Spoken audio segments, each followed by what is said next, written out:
नमस्कार दोस्तों, आज की क्लास में आपका हार्दिक स्वागत है, अभिनंदन है। क्लास में आगे बढ़ने से पहले चैनल को लाइक, शेयर और सब्सक्राइब अवश्य करें, जिससे आपको क्लास का डेली अपडेट मिलता रहे। तो बने रहिए क्लास में।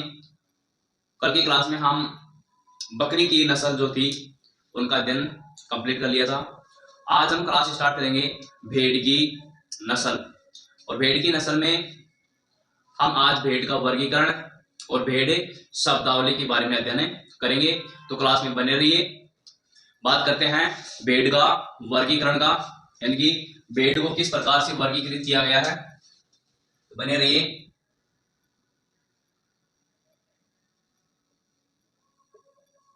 भेड़ का वर्गीकरण, भेड़ का वर्गीकरण। इससे पहले हम बकरी का वर्गीकरण, भैंस का वर्गीकरण, गाय का वर्गीकरण, इन सब क्लासों का अध्ययन कर चुके हैं। तो आज हम बात करेंगे भेड़ का वर्गीकरण। तो शुरुआत करते हैं। अगर बात करें जगत की, तो भेड़ कौन सी जगत में आती है? जगत। तो भेड़ कौन सी जगत में आती है? जंतु जगत। क्लियर? क्वेश्चन आ जाए कि भेड़ का संघ कौन सा है? संघ कौन सा है? कोर्डेटा। क्लियर? आगे बात करें वर्ग की, तो वर्ग कौन सा है? स्तनधारी। वर्ग स्तनधारी। बकरी का वर्ग कौन सा था? बकरी का भी स्तनधारी था, गाय का भी स्तनधारी, भैंस का भी स्तनधारी था। बात करें गण की, तो गण था ऑर्टियोडेक्टाइला। गण, भेड़ का गण हो जाएगा ऑर्टियोडेक्टाइला। बकरी का कौन सा था? बकरी का भी ऑर्टियोडेक्टाइला ही था, गाय और भैंस का भी ऑर्टियोडेक्टाइला ही था। बात करें कुल की, तो भेड़ का कुल कौन सा है? बोविडी। ध्यान रखना, कुल कौन सा है? बोविडी। क्लियर? आगे बात करें वंश, तो भेड़ का जो वंश है वो है ओविस। वंश, तो वंश है इसका ओविस। ध्यान रखना, भेड़ का वंश ओविस।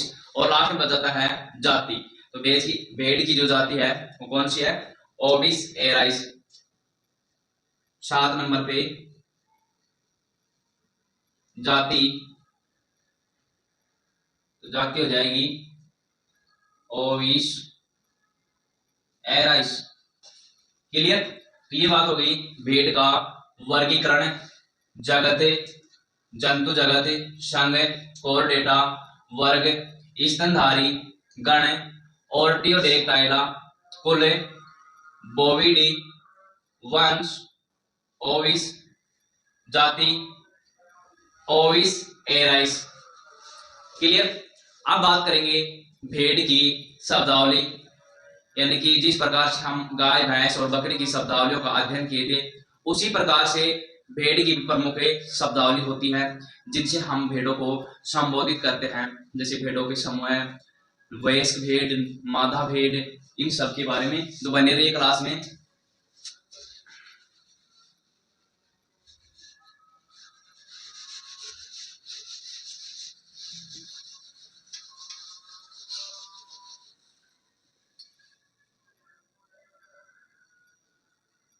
भेड़ शब्दावली, भेड़ शब्दावली, सिप टर्मिनोलॉजी। ठीक है? तो बात करें, एक शब्द है फ्लॉक। फ्लॉक क्या होता है? भेड़ों का जो झुंड या समूह होता है उसको क्या कहते हैं? फ्लॉक कहते हैं। फ्लॉक।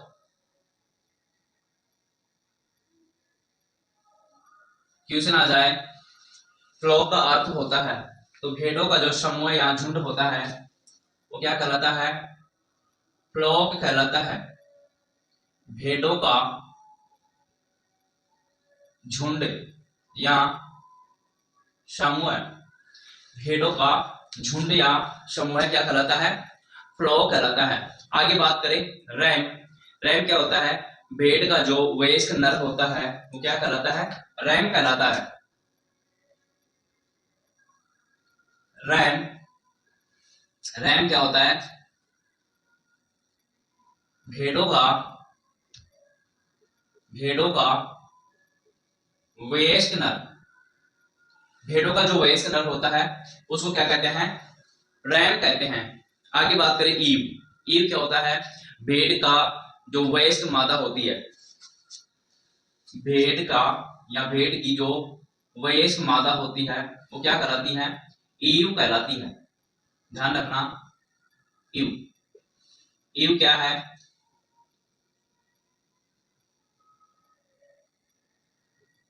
भेड़ों की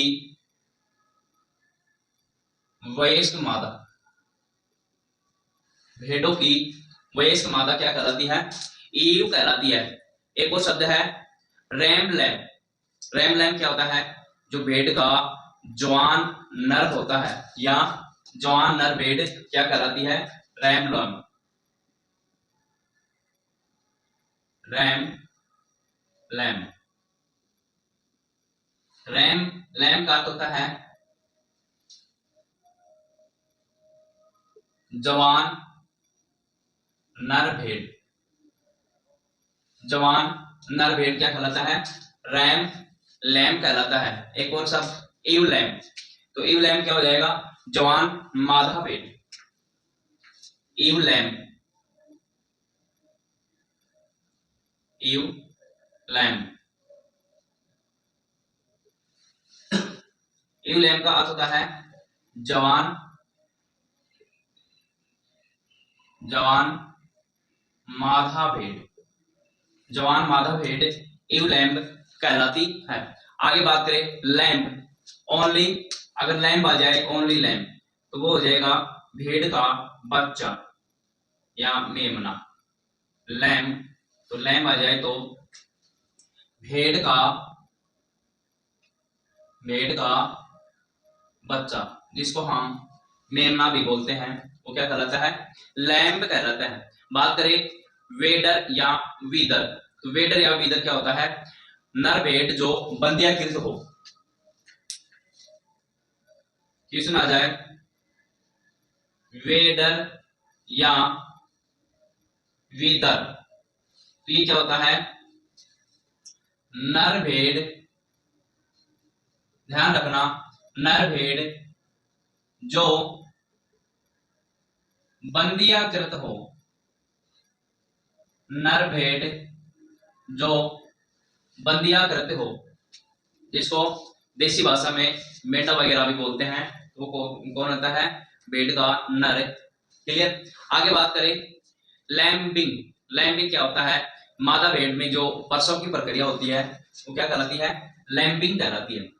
ध्यान रखना, क्वेश्चन आ जाए मादा भेड़ में प्रसव की प्रक्रिया क्या कहलाती है, तो वो हो जाएगा लैम्बिंग।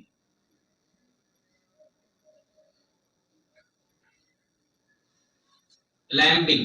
लैम्बिंग क्या होता है? जो भेड़ होती है उसमें प्रसव की प्रक्रिया क्या कहते हैं? लैम्बिंग कहते हैं। ध्यान रखना, भेड़ों में प्रसव की प्रक्रिया, भेड़ों में प्रसव की प्रक्रिया क्या कहलाती है? लैम्बिंग कहलाती है। एक और शब्द टपिंग। टपिंग क्या होता है? भेड़ में जो समागम की प्रक्रिया होती है, मैथुन की प्रक्रिया होती है, वो क्या कहलाती है? टपिंग कहलाती है। ध्यान रखना, टपिंग। टपिंग क्या होती है? भेड़ों में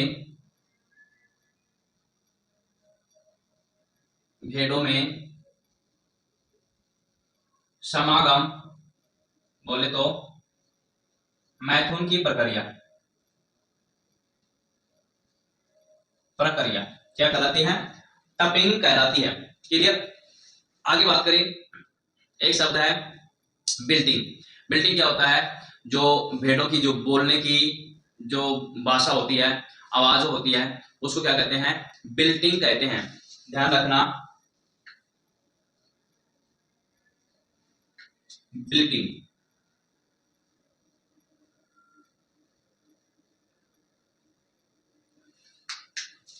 बिल्टिंग क्या होता है?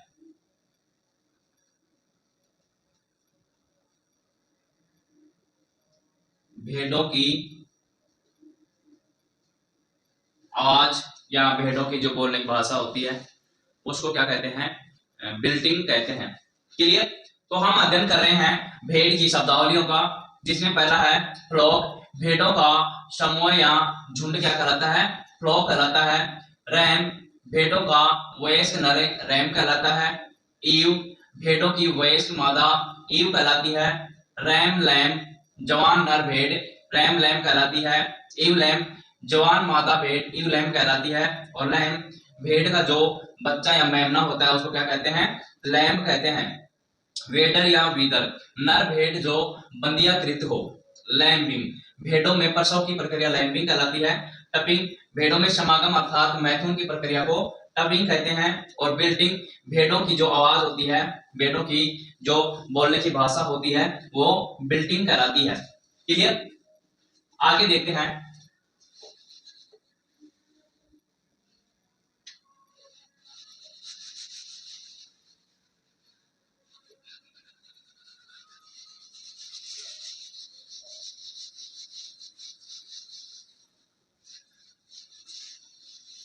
अगर क्वेश्चन आ जाए कि भेड़ में क्रोमोसोम की संख्या कितनी होती है, तो ध्यान रखना भेड़ में 54 क्रोमोसोम की संख्या कितनी होती है? 54।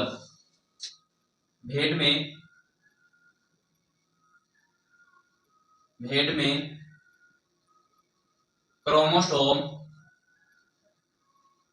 की संख्या, तो ध्यान रखना भेड़ में क्रोमोसोम की संख्या होती है 54। क्लियर? आगे बात करें एक और शब्द पेन। पेन क्या होता है? जो भेड़ का या भेड़ों का जो रखने का स्थान होता है उसको कहते हैं पेन।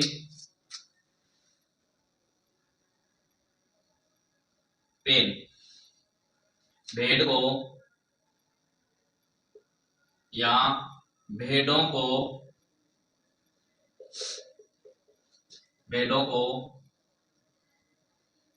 रखने का स्थान, भेड़ों को रखने का स्थान क्या कहलाता है? पेन कहलाता है। क्लियर? एक और शब्द है प्रीमीफेरस। प्रीमीफेरस क्या होता है? पशुओं में पहली बार गर्भ धारण की जो प्रक्रिया होती है, जब पशु पहली बार गर्भ धारण करता है तो उसको क्या कहते हैं? प्रीमीफेरस कहते हैं।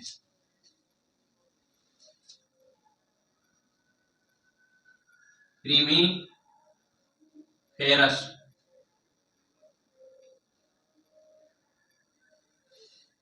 प्रीमीफेरस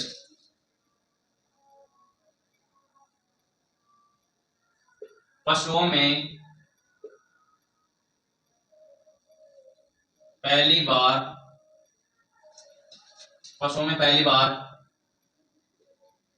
गर्भ धारण करना।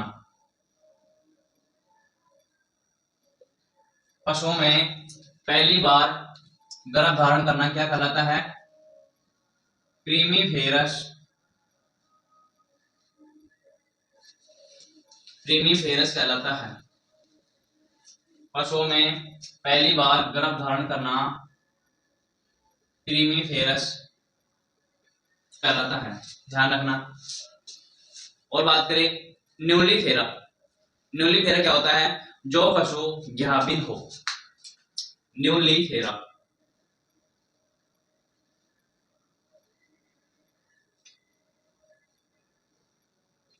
न्यूलीफेरा इसका मतलब होता है जो पशु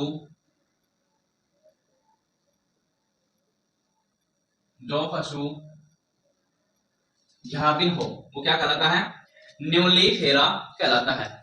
ये बात हो गई अपनी जो भेड़ की मुख्य शब्दावली थी, शिप टर्मिनोलॉजी थी, उनके बारे में। भेड़ का वर्गीकरण का अध्ययन कर लिया और ये भेड़ की मुख्य शब्दावली हो गई। ध्यान रखना भेड़ में क्रोमोसोम संख्या कितनी होती है? 54 होती है। पेन का अर्थ होता है भेड़ों को रखने का जो स्थान होता है वो क्या कहलाता है? पेन कहलाता है। प्रीमीफेरस पशुओं में पहली बार गर्भ धारण करना प्रीमीफेरस कहलाता है। और न्यूलीफेरा जो पशु ज्ञापिन हो उसे क्या कहते हैं? न्यूलीफेरा कहते हैं, ध्यान रखना। अगर आगे बात करें, अगर भारत में भेड़ों की नस्लों की बात करें तो राष्ट्रीय पशु आनुवांशिक जो संसाधन ब्यूरो है उसके आंकड़ों के अनुसार भारत में 44 नस्लें पंजीकृत है। किसकी? भेड़ की। ध्यान रखना, भारत में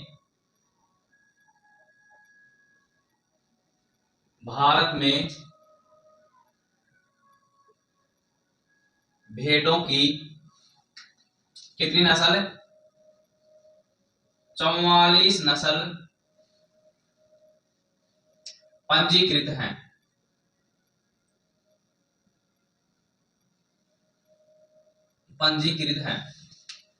ध्यान रखना, गाय की कितनी थी? याद दिला दो आपको, गाय की थी 50 नस्ल, और भैंस की पूछे तो भैंस की थी 20 नस्ल, और बकरी की 37 नस्ल भारत में पंजीकृत हैं। और अब बात कर रहे हैं हम भेड़ की, तो भेड़ की है 44 नस्ल। कई बार क्वेश्चन आ जाता है कि भारत में गाय की कितनी नस्लें पंजीकृत हैं? ध्यान रखना, गाय की है 50 नस्लें, भैंस की है 20 नस्लें, और बकरी की है 37, और भेड़ की नस्ल है 44। क्लियर? आगे बात करें,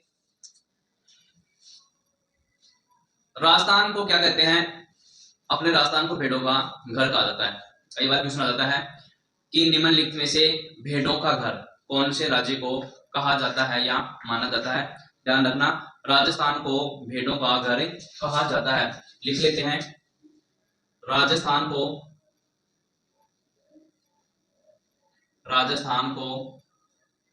क्या कहते हैं? भेड़ों का घर कहा जाता है। किसको? राजस्थान को भेड़ों का घर कहा जाता है। और बात करें, भेड़ों को परजीवियों का म्यूजियम भी कहते हैं।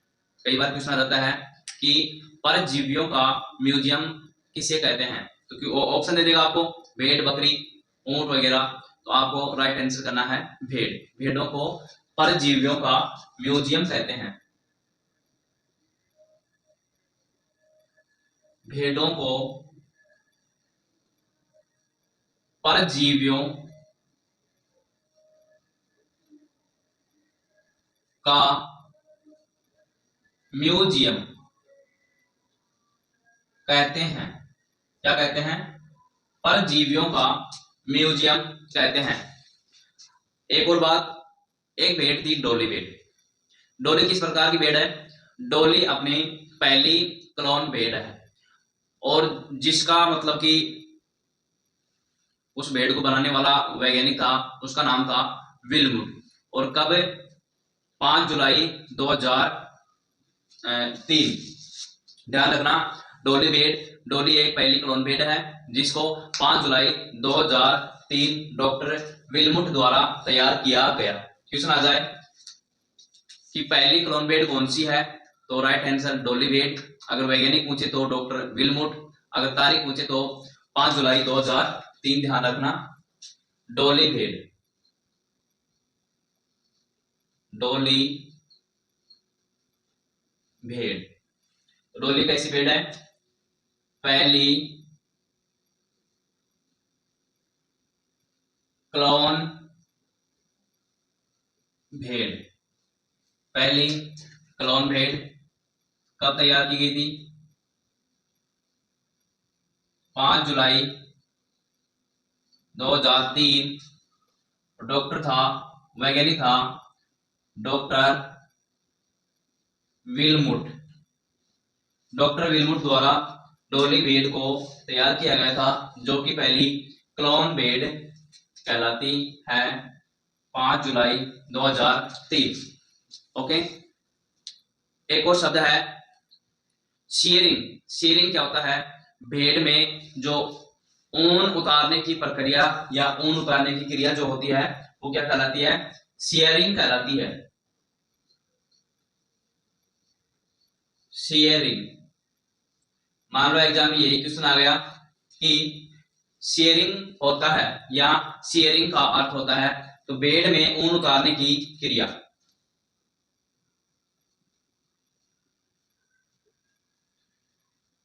भेड़ों में ऊन उतारने की क्रिया। भेड़ों में ऊन उतारने की क्रिया शेयरिंग कहलाती है। भेड़ों में ऊन उतारने की क्रिया शेयरिंग कहलाती है। क्लियर? भारत में भेड़ों की नस्ल कितनी पंजीकृत है? 44। राजस्थान को भेड़ों का घर कहा जाता है। क्लियर? भेड़ों को परजीवियों का म्यूजियम कहते हैं। डॉली भेड़ पहली क्लोन भेड़ है। 5 जुलाई 2003 को डॉक्टर विल्मट द्वारा विकसित की गई। शेयरिंग, भेड़ों में ऊन उतारने की क्रिया को शेयरिंग कहते हैं। क्लियर? ये बात हो गई अपनी भेड़ की नस्ल में भेड़ों का वर्गीकरण और भेड़ शब्दावली। अब कल की क्लास में हम अध्ययन करेंगे भेड़ों की प्रमुख नस्लों के बारे में। तो आप थोड़ा बुक में देख के आना, अतः आपको क्लास अच्छी से समझ में आ जाएगी। धन्यवाद दोस्तों क्लास में बने रहने के लिए। जय हिंद। कल फिर मिलते हैं नई ऊर्जा के साथ और नई क्लास के साथ।